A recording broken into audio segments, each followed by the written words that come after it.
There are people who choose to make a positive difference in the world. Our job is to bring you their stories to motivate you to do the same. Join us each week, host John Alexander and Naima Latif, as we bring you the educators, entertainers, elected officials, religious leaders, and community activists whose works are transforming this world. Find out how you can make a difference too. Be inspired. Watch The Media Connection.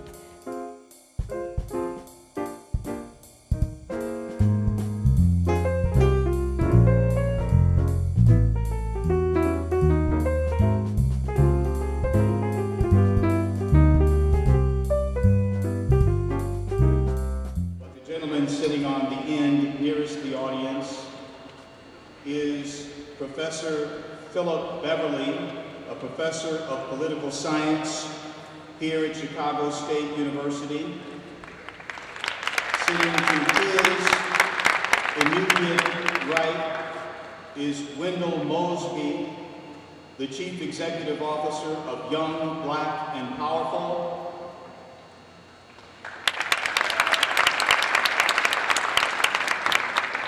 To his right is Charles Preston, who is a student here at Chicago State University. And to his right is Kim Delaney, who is another professor here at Chicago State University in her area, African American Studies. I would like to introduce our first candidate who will appear here at the forum, Jesus Chuy Garcia, Commissioner in Chicago. Welcome, Jesus Chuy Garcia.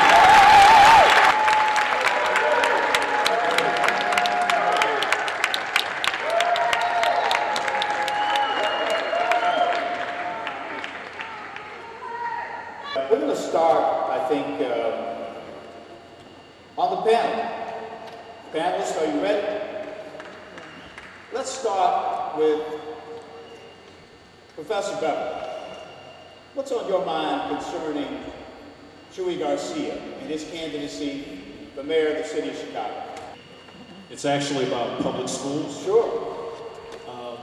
If the CPS is broken, as it's been oft reported, do you support investing in fixing or replacing it?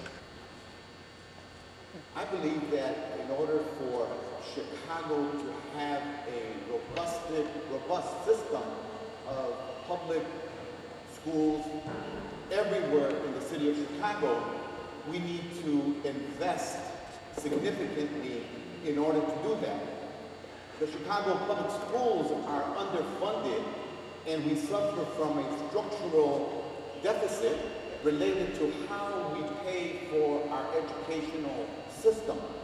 The formula that we use is primarily property taxes to do that. So every year, every few years, we're in a struggle to figure out how to make ends meet. Unless we change the revenue source, we'll always be in this dilemma of either having to fix or replace the school. What we need is equitable, sustainable funding for the future.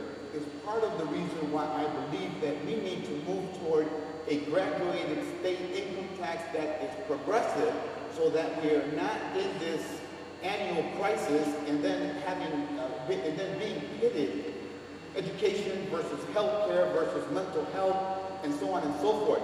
If we're going to be a good state of Illinois and a city that invests in all its children, we must have sustainable funding sources. So I'm an investor in our public school system to give us a robust, and I hope I interpreted your question correctly. But Commissioner, you know, the last two mayors, Richard M. Daley and now Rahm Emanuel, have talked about the same problem, trying to change for funding schools. What you do as mayor in Springfield, or this, you do is to fix it differently than Rahm Emanuel. The crisis has only worsened and deepened since the two mayors that you made reference to wanting to change it. the crisis will force us either to come up with a solution that is long-term and sustainable, or we will have failed public education, and it opens up the door to the worst alternative. Well, what do you do in Springfield? What are you going to do in Springfield differently?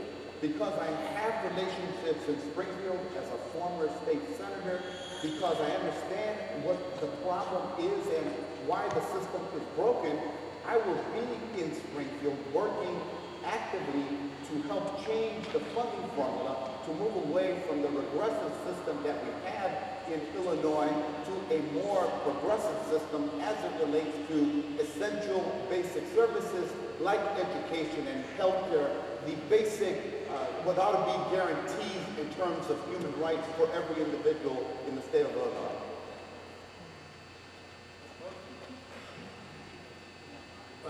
Well, I represent young black professionals, and I'm also familiar with the Chuy because I'm also a member of the Harold Washington Legacy Committee, and so I do know the history, I do know your involvement. Question is, today, in 2015, what have you done or what will you do for young professionals to believe that there'll be a role they can play in your administration if you're elected? My administration will look like Chicago at all levels, in my cabinet, in the department, in the appointments that I will make to the sister agencies that the mayor virtually controls. Chicago Public Schools, until we a warehouse and an industrial plant, instead of going to the property taxes, goes into a special fund that is used as an incentive to make that project happen. It is a subsidy, a property tax subsidy that is used to make development where it wouldn't happen for a period of 23 years. So for the life of that new property, that new development, those dollars are siphoned off, taken off the tax rolls until the project is completed, then it returns to the tax rolls. The increment, the tax dollar value that would have been created goes into the special fund, which acts as a financing mechanism to make that project work. The problem with TIFs has been that they have gone in the downtown area to the rich and wealthy, people like Ken Griffith, to build a new Mayoral hotel in the South Loop, to other well-connected developers in Chicago that have relationships with City Hall. It's not even a level playing field because those businesses that are not connected oftentimes cannot get it. It ought to be happening, the dollars should be used in areas and neighborhoods that have been divested in historically where redevelopment is very difficult. Robin, I want you to remind me to ask the mayor the same question. Okay. People don't like TIF because it's complex, but it is important. Do you believe that TIF should stay around? Would you get rid of the TIF concept, which was created by Mayor Harold Washington? Would you get rid of TIF altogether? TIF can be a tool for making development happen in communities that have suffered from disinvestment. I would keep it, I would scale it down dramatically because we would be taking from those taxing bodies like schools and parks and other taxing bodies that need that money to build and invest in their own infrastructure. And so I would keep it, but I would scale it down and make sure that they pass the test of making development happen where it otherwise would not occur in economically depressed areas. One more TIF follow-up. Everybody knows I love TIF. You say that the mayor is an estimate of 1.7 billion, 1.9 billion. You get that high, what's 7 versus 9 billion point. Do you know what those projects are, and are you saying that they are not projects that the city should be engaged in? I have no doubt that some of them are good projects. Some of them are going to schools, some of them are going for industrial purposes, but many of them we have no clue because there hasn't been transparency. That's what I will usher in, transparency and accountability with respect to public tax dollars, property tax dollars at that. Mr. Wendell Mosby, what are you thinking? So, Commissioner Garcia, like you, myself, I think we share something in common. That I'm also elected to Prairie State Community College. And one of the things that, when I was elected, looking at policies that had adverse effects on the district, on the students, and with your breadth of experience, we talk a lot about jobs.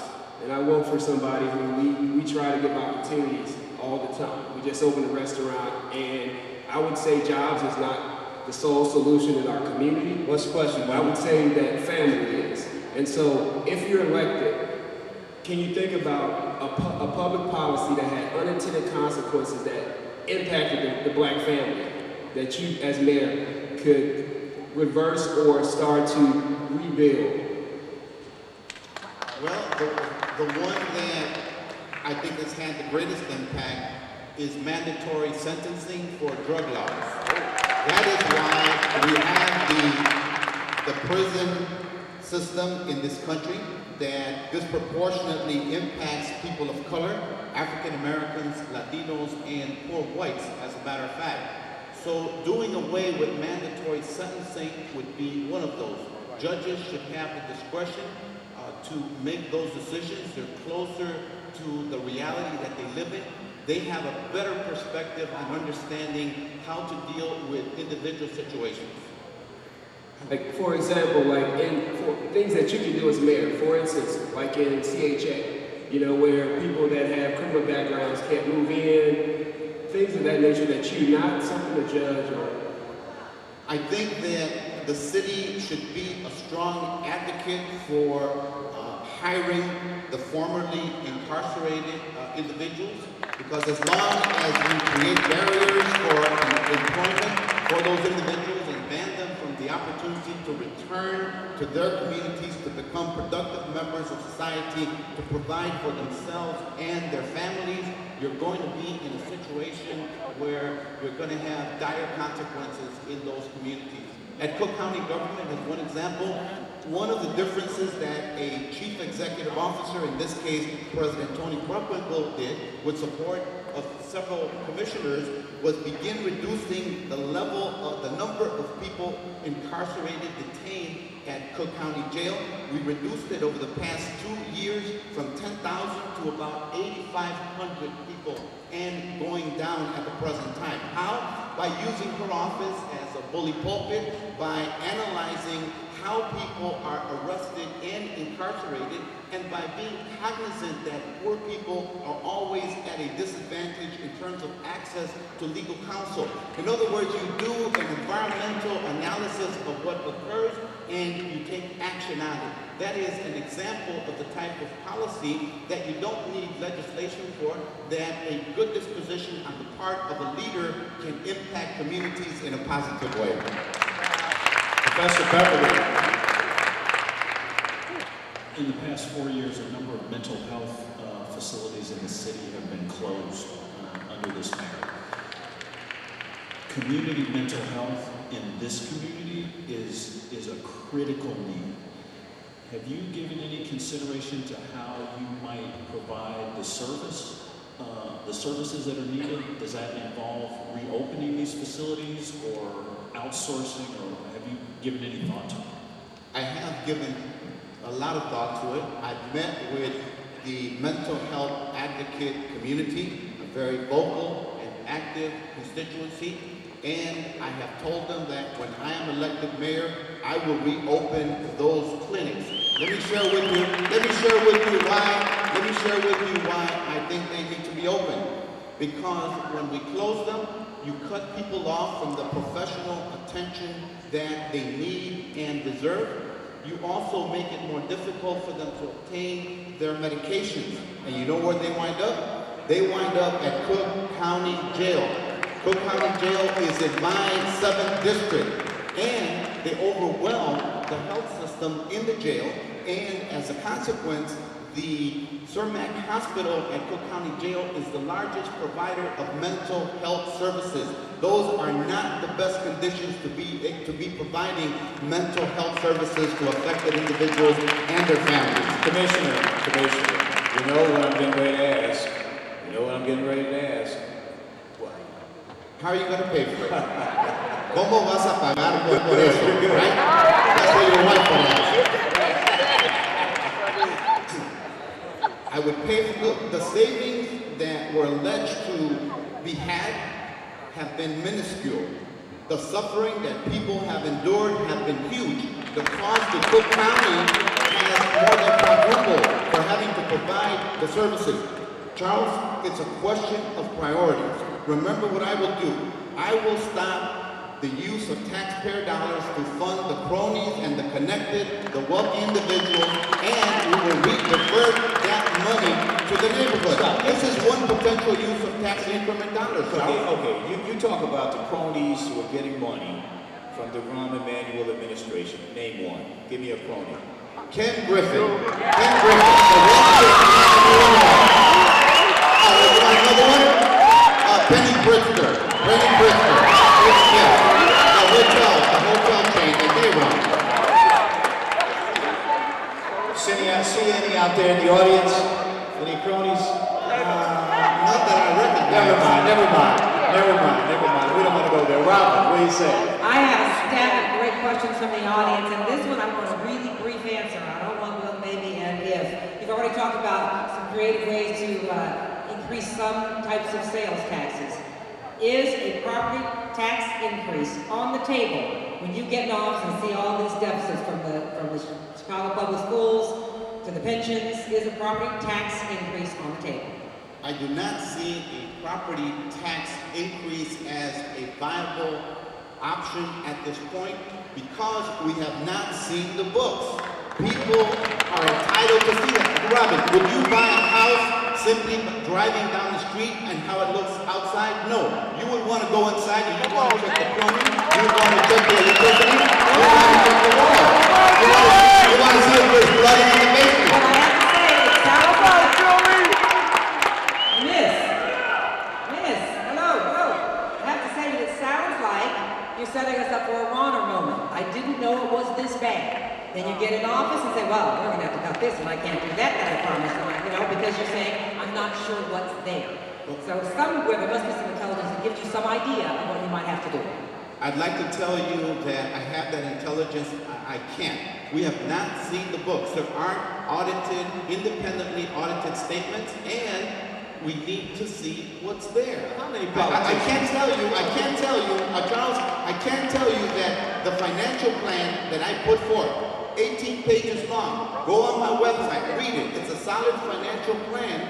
Will save Chicagoans to $500 million in savings through efficiencies, shared services, and by working collaboratively between the city, park district, city colleges.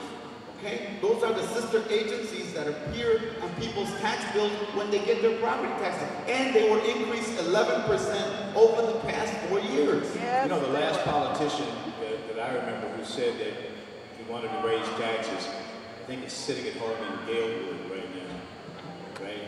The governor, former governor.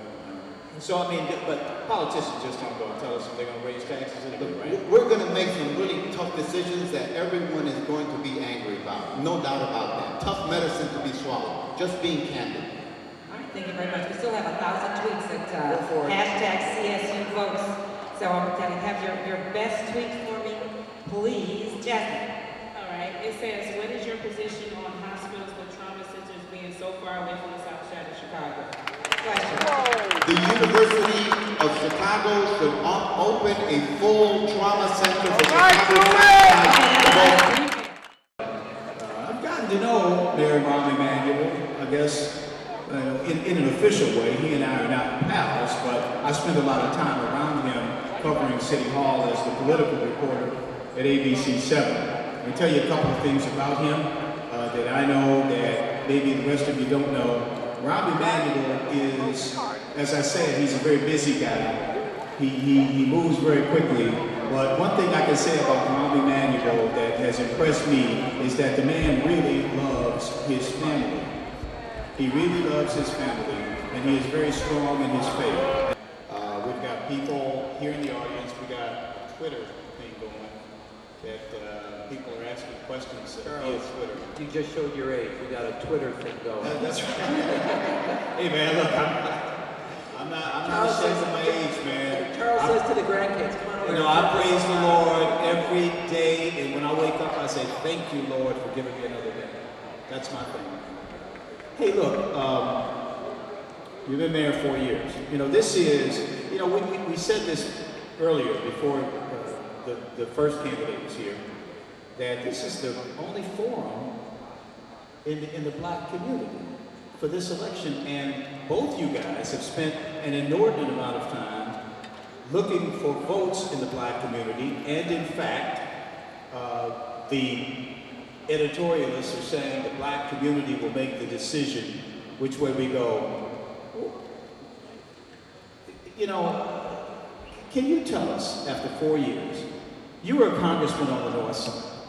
What have you learned in these 4 years about Chicago's African-American black community in those 4 years?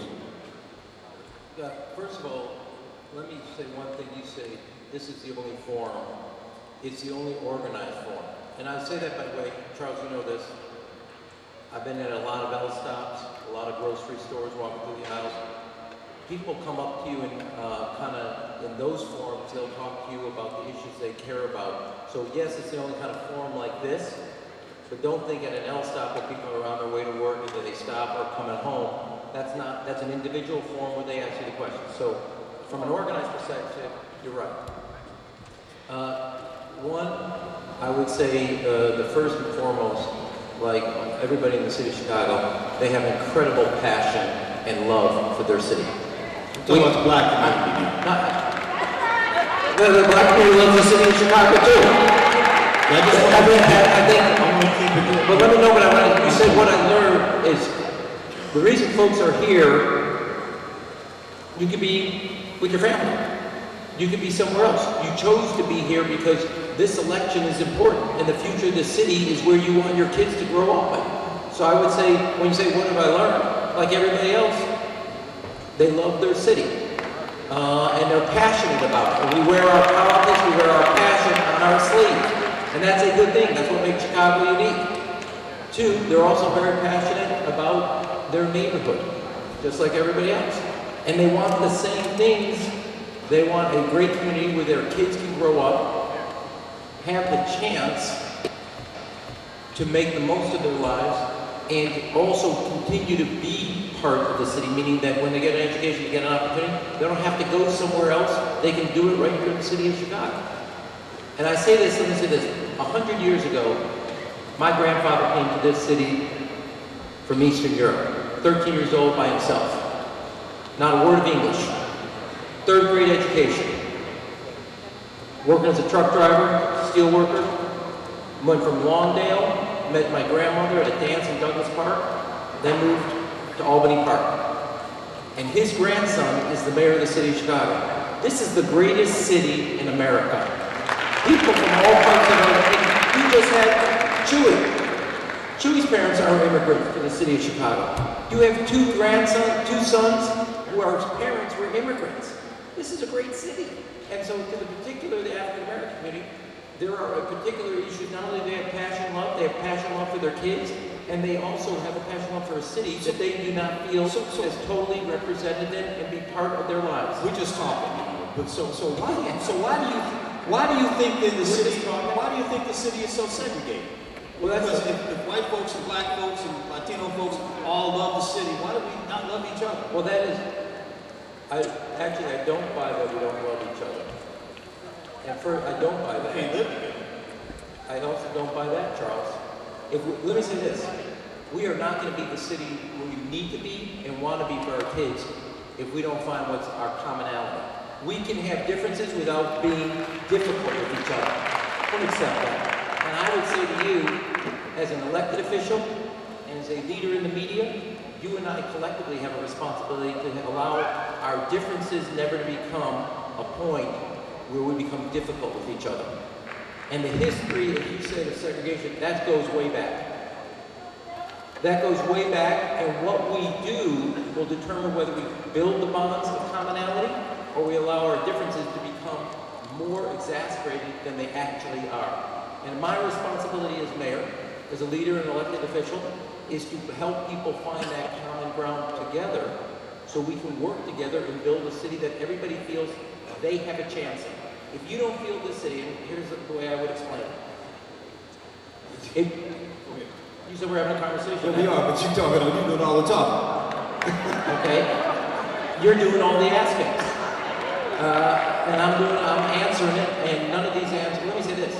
If Chicago's issue of separation on races, you want me to get that down to 60 seconds? Well, that's a long here's the answer. problem. Okay? I got these people that went, I went philosophical, I'll be real quick. Okay? I believe if a child in Woodlawn or Englewood or Pullman or Auburn, Gresham or Chatham looks at this city coming out of their school, coming out of their place of worship, let's say they look downtown and they see this energy and this power, and they think that that energy, that power, that optimism, that strength that's represented in the city skyline does not encompass them, we're not going to be the city we can be. If they think that that skyline and all that energy, that power, that embodies and could be part of their future, then we're going to be the city we can be, because we can't have anybody feel that that's a separate city. Okay? Thank you. I want to talk to you, Professor Beverly. Professor Beverly, you started us off the last time. I want you to start us off this time. Professor Beverly, yes. Mr. Mayor, I just heard your last statement about the kids in those communities, and yet I'm struck by the closing of 50 public schools.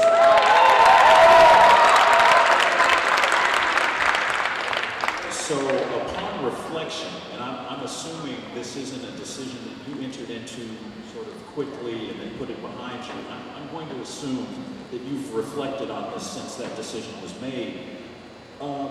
Would you have done anything differently in closing those schools and impacting the communities that those schools are in? Professor Beverly, when I became mayor 4 years ago, we were underinvesting in the city of Chicago's education for our children across the waterfront. Half our kids had a half-day of kindergarten. Our kids had the shortest school day and the shortest school year in America. That's an underinvestment. Over 130 buildings, over 130, were more than 50% under-enrolled, underperforming, and under-resourced. We also had 4 out of 10 kids dropping out from high school. In 4 years, we're now at 70% graduation rate because of the hard work of our principals and teachers and parents and our students. In 2 years' time, we're going to be at 82%. One of the leaders in the country of any major urban system. In the schools that you talked about, as part of that underinvestment, we have invested $1.3 billion in 400 schools' physical upgrade, including the receiving schools. The receiving schools now have air conditioning. They have labs, science labs. They have new physical upgrade HVAC systems. All the kids have iPads, and every child walks on a safe passage route to schools. And according to the University of Chicago, 93% of them now are going to a better performing academic school than they were before. And across the waterfront, I have taken on the challenges in making sure we invest in our kids' future and education, because kids start dropping out of college in 3rd grade, which is why we have not only full-day kindergarten for all our children. Next year we're going to universal pre-K for all 4-year-olds from families in need. And with a rising graduation rate, the next thing we're doing is, if you get a B average, we'll be the first city in America where community college will be free. And of those schools, 12 of them are already on their way to being repurposed in some way. Libby in Englewood is now a pre-K center. We brought President Clinton there to see, with a parent-teacher conference, with a center, parent-teacher early childhood center. Lafayette is the permanent home now to the Chicago Fine Arts High School, which didn't exist before. And 10 others are being repurposed and integrated academically, or rather economically, into the community.